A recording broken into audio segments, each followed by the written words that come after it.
You know, there are a lot of ways you could measure the profound changes that have taken place in this country over the past century. You could talk about the civil rights movement, which pretty much everyone on the left does constantly all the time. You could talk about the growth of our GDP and the stock market. Or you could talk about our many technological advancements in aviation and spaceflight and computing and so on. Plenty of people talk about those achievements too. What's less discussed are our views about nature and the environment. I'm not talking about the politics of man-made global warming, quote unquote, or all the junk science behind it. I'm talking about our view of nature as a totally non-political concept. That has changed also, and not for the better. When he was president, Teddy Roosevelt doubled the number of national parks, made the Grand Canyon a national monument, established hundreds of millions of acres of protected public land. He became known as the conservation president because he inspired an entire generation to become outdoorsmen. And he didn't do any of these things to advance any kind of political agenda, really. He did it because a healthy society recognizes that nature is worth protecting and worth enjoying for its own sake. And both Democrats and Republicans respected that. Well, a little over a century later, we don't have politicians like Teddy Roosevelt anymore. In fact, the government is trying to erase his legacy to the extent possible. They've taken down his statues because he was supposedly a racist. And in the place of leaders like Teddy Roosevelt, we have now politicians like Tim Walz, the governor of Minnesota, who's now running to be the vice president of the United States. Tim Walz, unlike Teddy Roosevelt, and really he's unlike Teddy Roosevelt in every conceivable way, but also this, that he views nature as a means to a political end.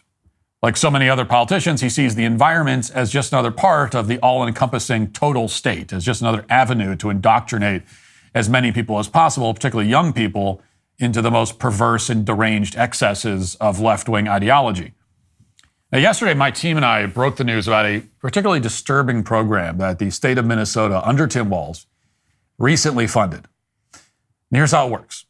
The Minnesota Department of Natural Resources operates something called the No Child Left Inside program. The idea of No Child Left Inside, which has been around for more than a decade, is that young people shouldn't spend all of their time indoors. They should, get away from the screens and go out hiking and ice fishing and bird watching, et cetera, and learn something about nature. And as part of this program, the Minnesota government gives grants to organizations that promise to facilitate these kinds of outdoor excursions to get kids out into the great outdoors and off of the phones and TVs and everything. So far, so good. You know, most of us would agree with that kids should be outside more often. And as skeptical as many of us are about government spending, hey, you know, having some programs to get kids outside, I think that's worth spending money on.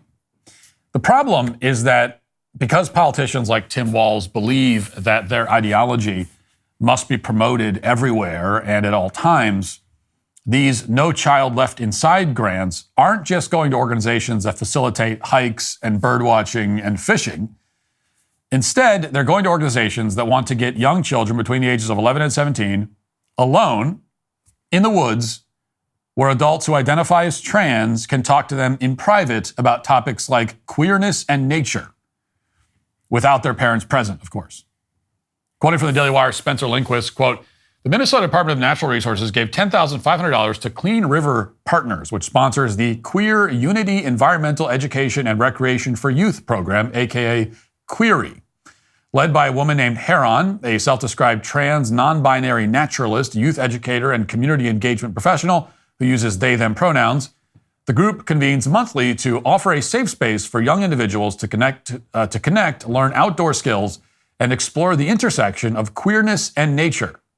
An Instagram post advertising the program states. According to Heron, parents are asked to not attend the events, so participants have the chance to build their independence outdoors. For the record, here's a picture of Heron, the they/them who wants to spend some time alone in nature with children as young as 11 years old without their parents present. Now, some of the topics that Heron reportedly wants to chat about include examples of queerness in nature, which will supposedly make these children more comfortable with their identity, whatever that means exactly. And this is what Tim Walz's Minnesota is spending taxpayers' money on. Some of these examples of queerness in nature, by the way, include female wood frogs, sex-changing tadpoles, mushrooms with different sex types, and so on. And this relates to a familiar argument that trans activists often use, even though it's never made any sense. Where they say, well, look at this species of plant or animal that changes sex. Therefore, transgenderism is valid. Well, there's an obvious difference between a tadpole that undergoes natural physical changes throughout its life and a human who, quote unquote, identifies as a different gender or who makes the voluntary decision to remove body parts. The tadpole is undergoing a natural process that alters its body. A human who cuts off body parts is not undergoing a natural process. It's like saying you can make a trans butterfly. Yes, a caterpillar can become a butterfly. That doesn't mean that we can paste wings on the caterpillar and make it into a butterfly whenever we want. And also, the key difference here is that human beings are human. They are not caterpillars or tadpoles. And so it doesn't make any sense to say, well, look, the tadpole can do it. That means I can. There are a lot of things tadpoles do that you can't do and shouldn't try to do. Let's talk about something that affects all of us, unfortunately, taxes. The October 15th deadline has passed, and if you're not prepared, you could be in for a world of hurt. Do you owe back taxes? Are your returns still unfiled? Did you miss the deadline to file for an extension? Now that we're past October 15th, the IRS is probably gearing up for some aggressive enforcement. Trust me, you don't want to be on their radar. We're talking wage garnishments, frozen bank accounts, or even property seizures. It's not pretty, folks, but before you start panicking, there's still hope. Tax Network USA has helped taxpayers save over $1 billion in tax debt and filed over 10,000 tax returns. These guys specialize in reducing tax burdens for hardworking Americans just like you. Look, I get it. Dealing with the IRS is about as fun as a root canal, but ignoring the problem won't make it go away. So here's what you need to do. Don't wait any longer. For a complimentary consultation, call today at 1-800-958-1000 or visit their website at tnusa.com/Walsh. Their experts will walk you through a few simple questions to see how much you can save. That's 1-800-958-1000 or visit tnusa.com/Walsh today. Don't let the IRS take advantage of you. Get the help you need with Tax Network USA. Now, obviously, anyone who says the opposite shouldn't be alone with 11-year-old children without parental supervision. But this trans-binary naturalist, quote unquote, says there's no cause for alarm because there will be plenty of adult supervision on these excursions, which are an ongoing monthly thing. For example, there will also be a college student in attendance who serves on the board of a student-run drag organization, and this college student uses he, they pronouns and appears to be a female who's had her breasts removed. So, rest easy, parents. Your child is in good hands at Query. Just send them off into the woods with these people. The Daily Wire reached out to this organization and the state of Minnesota to figure out exactly what's going on here. The organization's director claimed that, quote, parents aren't banned from attending the program, but it is meant to be a space for youth and it's designed as such. She added that the program is intended to promote a sense of safety and belonging in the outdoors for queer and questioning youth, with discussion topics including trail navigation, plant identification, and paddling skills.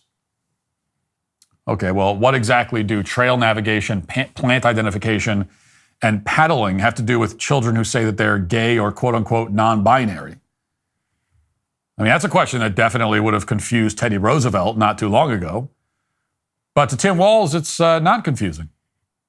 I mean, this is how grooming works. You surround confused children with gender ideology at all times. You tell them that everything in the world, even plant identification, relates back to their perceived sexuality. Now, for their part, the state of Minnesota gave us a predictably useless bureaucratic answer to our questions about this program. First, they told us that, quote, it is our understanding that parents can participate in the program, so they just dodge the whole issue of whether parents are being pressured not to attend. And then the government spokesman told us that the Department of Natural Resources, quote, funded this project because it scored highly on a rubric-based assessment that took into account program-focused design, approach, and evaluation, feasibility, and financial need and match. Now, whenever you hear terms like rubric-based assessment, you know that you've descended to the sixth circle of bureaucratic hell. I mean, you don't need a rubric to know that it's a terrible idea to have adults taking children out into the woods to talk to their, without their parents about queerness. As a general rule, it is never a good sign when adults are trying to lure children into the woods to discuss sexuality. And you don't need any special rubric to know that. You just need common sense. But Bureaucracy exists to provide plausible deniability when people disregard common sense in order to advance an agenda. It exists to provide cover for programs like Query. And when they're called out for what they're doing, they hide behind the rubric. That's the strategy that Tim Walz has decided upon. I could go through the many other examples of depraved programs that Tim Walz has either endorsed or overseen in Minnesota. There was his legislation removing the requirement that doctors provide life-saving care to children who survive abortions. We've already talked at length about his bill that requires high schools to put tampons in the boys' bathroom. Tim Walz's wife recently doubled down on that bill, by the way. She suggested that it was just common sense. Watch. What else do we need in schools? And as we listened, people were having trouble accessing feminine products. And so Tim made those available in schools. I think that makes sense. I'm focused on learning. So is Tim. So is our legislature. And so we said, if this is something that distracts from learning, well, then we're going to take care of that. Why wouldn't we? Because we're interested in students learning and not being distracted by other things. Well, as we've seen time and time again, these people calling J.D. Vance weird was one of the most flagrant examples of projection in all of modern politics. They accuse you of exactly what they're guilty of. Any reasonable person can take one look at Tim Walz and come to that conclusion. You can read his policies. You can look at how he behaves at his rallies. It's actually striking how strange and just viscerally disturbing this guy is. And at the same time, within the Democratic Party, Tim Walz isn't weird at all by their standards. He embodies everything that the party stands for. And in particular, he stands for the idea that everything, even outdoor activities like trail navigation and plant identification, should be used as an opportunity to indoctrinate as many children as possible. This is an ideology that seeks to corrupt everything it touches. It's what Tim Walz has brought to the state of Minnesota. And even if you're not especially political, even if you don't care at all, if you just care at all about preserving sane, non-political spaces in this country, well, that's reason enough to make sure that he never gets anywhere near the White House. If you'd like to see what else I have to say, you can access my full show by going to dailywire.com or by going to the Matt Walsh Show Twitter page. Hope to see you there. Godspeed.